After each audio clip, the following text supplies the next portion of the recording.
Hello students, welcome to మన లా experience YouTube channel. ఈరోజు మనం ప్రధానంగా డిస్కస్ చేయబోతున్నటువంటి ఒక జడ్జిమెంట్ పేరు ఏంటంటే బెయిల్ లాస్. అంటే మన భారతదేశంలో బెయిల్ ఇవ్వడం ఏదైతే ఉంటుందో దానికి సంబంధించి కొన్ని చట్టాలు చేస్తే బాగుంటుంది అని సుప్రీంకోర్టు చెప్పడం జరిగింది.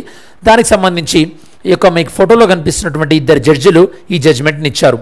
వాళ్ళు ఎవరంటే జస్టిస్ సంజయ్ కిషన్ కౌల్, అలానే జస్టిస్ ఎంఎం సుందరేష్.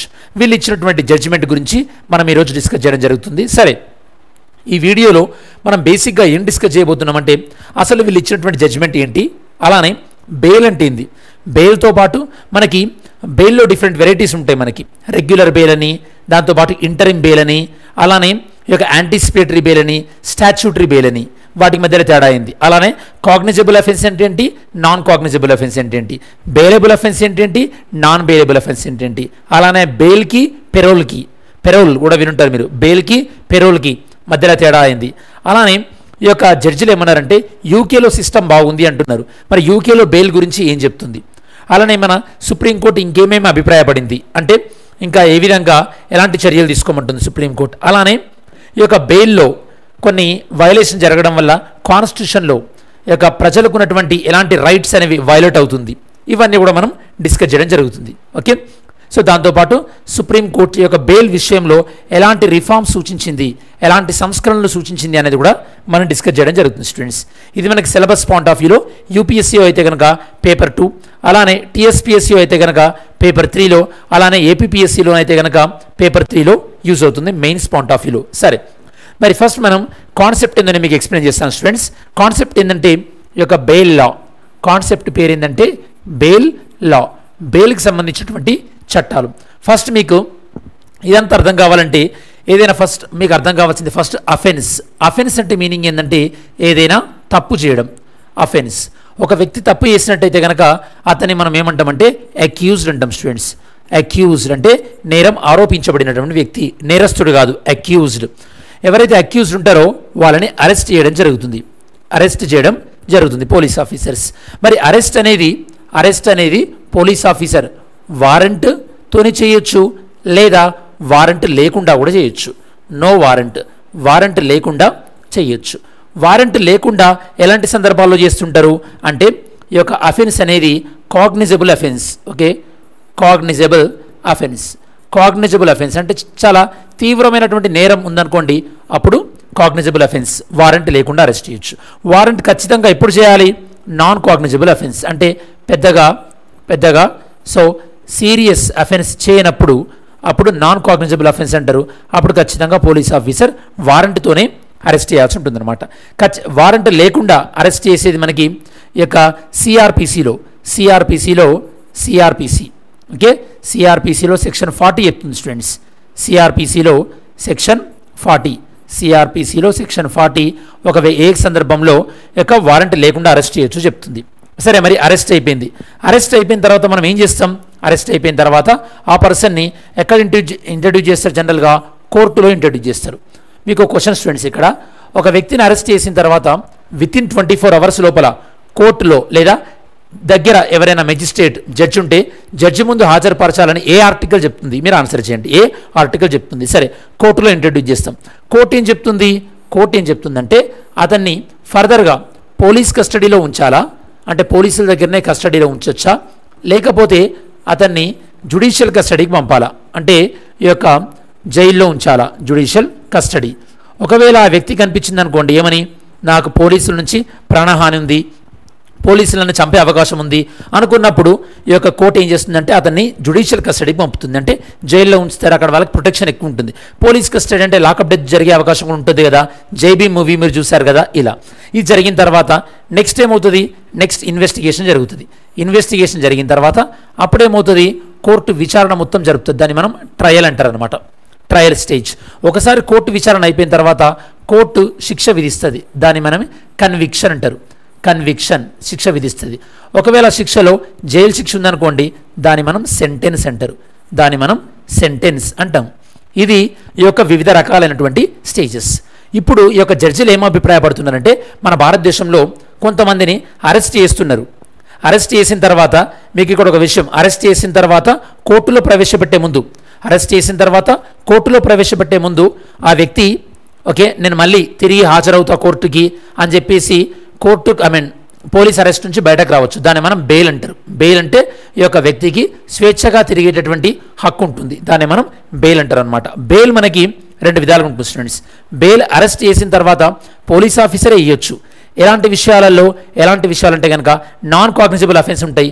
దాంతోపాటు కాగ్నిజబుల్ అఫెన్స్ ఏదైతే కనుక 7 సంవత్సరాల కన్నా తక్కువ జైలు శిక్ష పడే అవకాశం ఉందో అక్కడ ఏం జరుగుతుంది, అక్కడ డైరెక్ట్గా అరెస్ట్ అయిన తర్వాత పోలీస్ ఆఫీసర్ దగ్గరనే బెయిల్ పొందొచ్చు. ఓకే దాన్ని మనము ఈ యొక్క బెయిలబుల్ అఫెన్స్ అంటారు అనమాట. స్టేషన్ నుంచే బెయిల్, దీన్ని మనం స్టేషన్ బెయిల్ అని కూడా అంటారు. ఓకే దీని గురించి మనకి సిఆర్పిసి సెక్షన్ 41A చెప్తుంది స్టూడెంట్స్. సిఆర్పిసి సెక్షన్ 41A చెప్తుంది.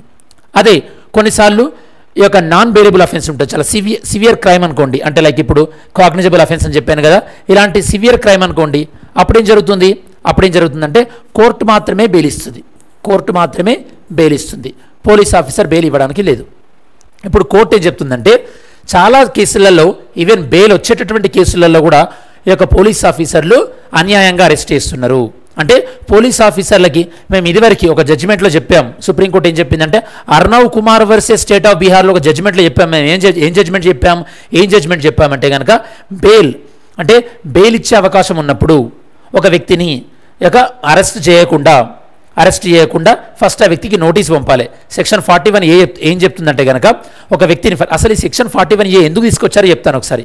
ఎందుకు తీసుకొచ్చారంటే ఒకప్పుడు గృహహింస చట్టం ఉండేది స్టూడెంట్స్, ఇప్పుడు కూడా ఉందనుకోండి గృహహింస చట్టం ఒకప్పుడు దుర్వినియోగం అయ్యేది. అంటే ఫర్ ఎగ్జాంపుల్ కావాలని ఈ యొక్క హస్బెండ్ వాళ్ళ అత్తమామ, హస్బెండ్ వాళ్ళ తల్లిదండ్రులు, వాళ్ళకి సంబంధించినటువంటి హస్బెండ్కి ఎవరికైనా సిస్టర్ ఉంటే వాళ్ళపైన అందరి మీద కేసులు పెట్టేవాళ్ళు.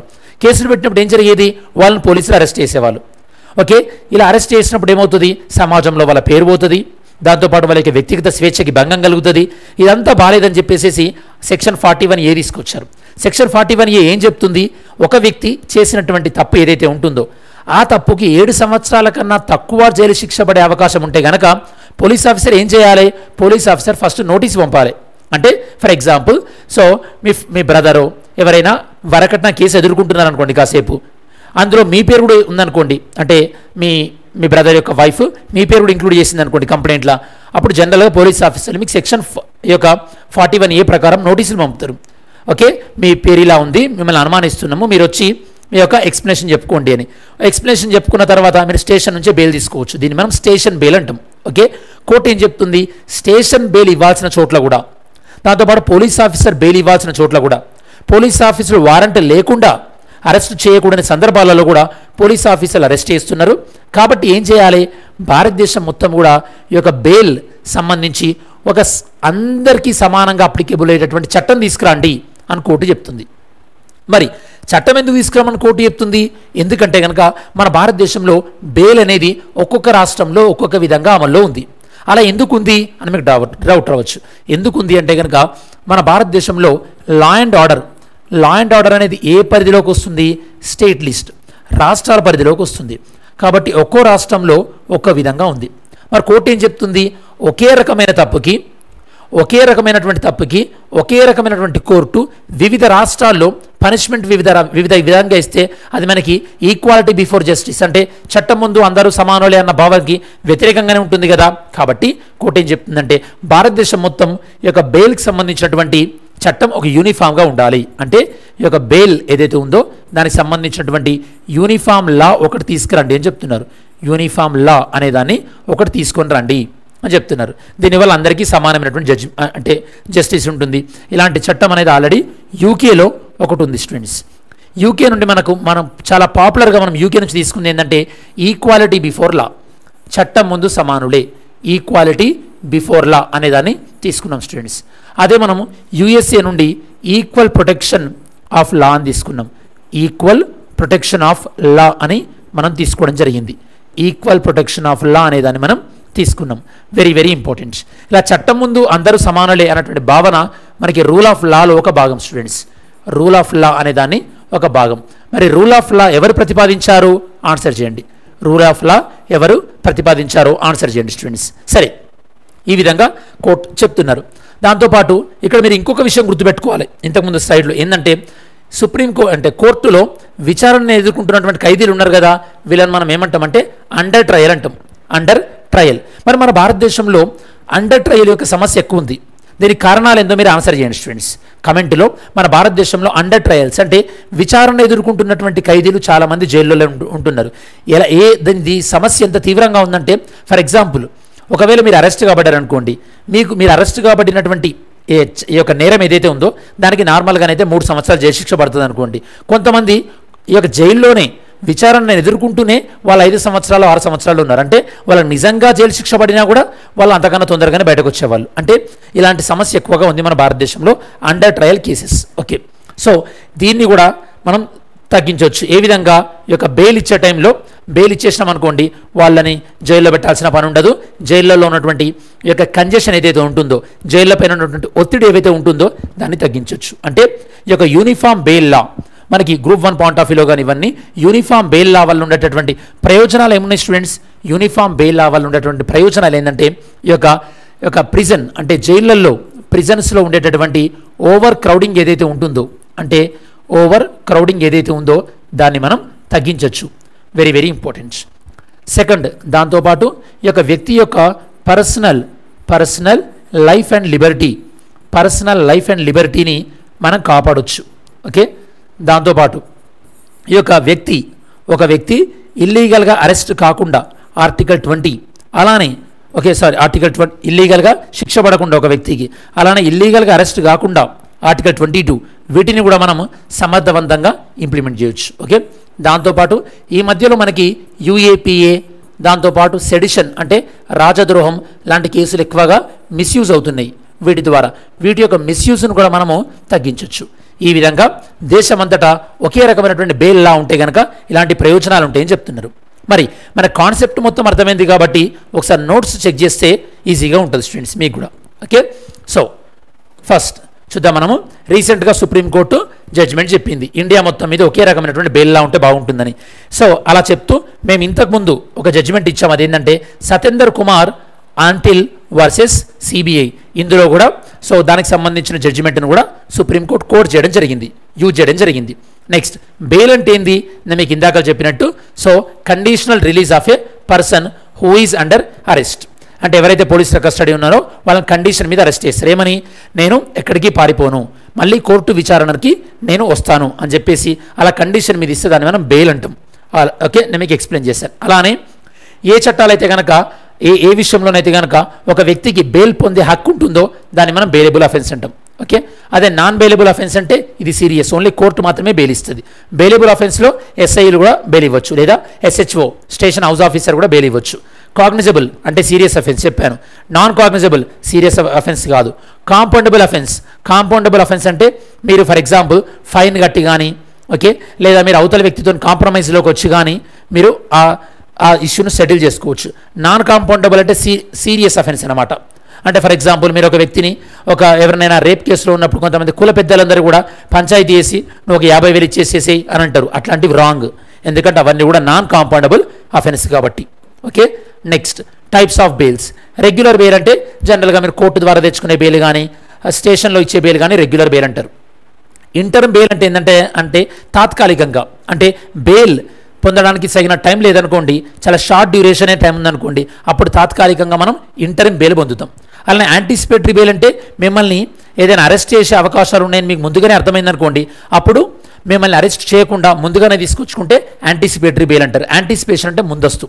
అలానే డిఫాల్ట్ బెయిల్ అనుకోండి. డిఫాల్ట్ బెయిల్ అంటే పోలీసులు మిమ్మల్ని అరెస్ట్ చేసిన తర్వాత పోలీసులు సరైనటువంటి సమయంలో ఇన్వెస్టిగేషన్ ఫినిష్ చేయలేదనుకోండి, అంటే ఇన్వెస్టిగేషన్ చేయడానికి చాలా టైం తీసుకున్నారనుకోండి, అప్పుడు చట్టపరంగా మీకు బెయిల్ అనేది ఇస్తారు. దాన్ని మనం స్టాచ్యూటరీ బెయిల్ అని అంటాం. ఇది మనకి సిఆర్పిసిలో సెక్షన్ 167 క్లాస్ 2 చెప్తుంది. అలానే కోర్టు ఒక వ్యక్తికి ఇచ్చినటువంటి బెయిల్ని ఏ క్షణంలోనైనా కూడా క్యాన్సిల్ చేసే అధికారం కోర్టుకు ఉంది స్టూడెంట్స్. ఇది మనకు డిఫరెంట్ టైప్స్ ఆఫ్ బెయిల్. అలానే బెయిల్కి పెరోల్కి మెయిన్గా తేడా అయింది. బెయిల్కి పెరోల్కి తేడా అయిందంటే కనుక బెయిల్ అంటే కనుక శిక్ష పడకముందు వచ్చేది మనకి బెయిల్ స్టూడెంట్స్.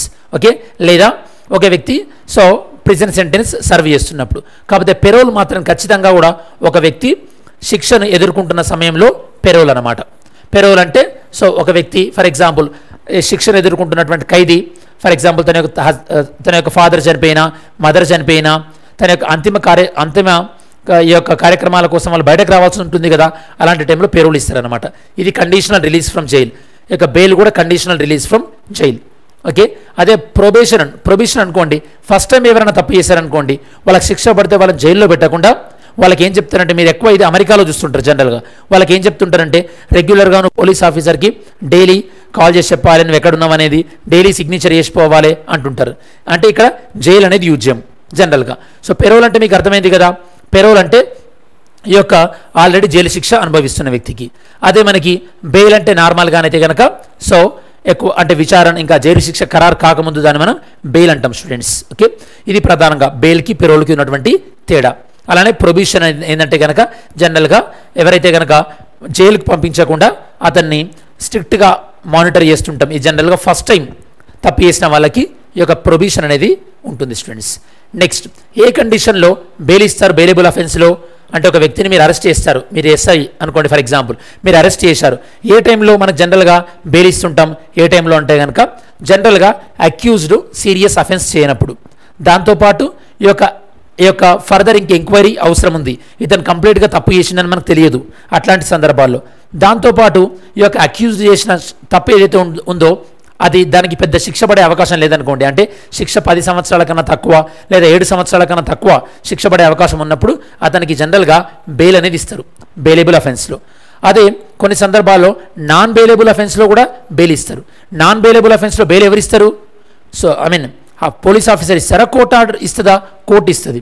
ఎలాంటి సందర్భాలలో ఈ యొక్క అక్యూజ్డ్ ఎవరైతే ఉన్నారో వాళ్ళు ఉమెన్ అయినా చిల్డ్రన్ అయినా, లేకపోతే పెద్ద సరైనటువంటి ఎవిడెన్స్ లేకపోయినా, లేదా ఈ యొక్క ఎఫ్ఐఆర్ ఫైల్ చేయడం లేట్ అయిన సందర్భాల్లో కానీ, లేదా అక్యూజ్డ్ ఎవరైతే ఉన్నారో వాళ్ళకి చాలా సిక్ అంటే ఏదైనా డిసీజ్ ఉన్నప్పుడు కానీ, లేదా ఈ యొక్క అక్యూజ్డ్కి కానీ కంప్లైంట్కి మధ్యలో ఆల్రెడీ అంటే ఇదివరకు కక్ష ఉండడం వల్ల కావాలని కంప్లైంట్ చేసిందని వీళ్ళకి అనిపించింది అనుకోండి, అలాంటి సందర్భాలలో కూడా నాన్ బెయిలబుల్ అయినా కూడా బెయిల్ అనేది వచ్చే అవకాశం ఉంటుంది.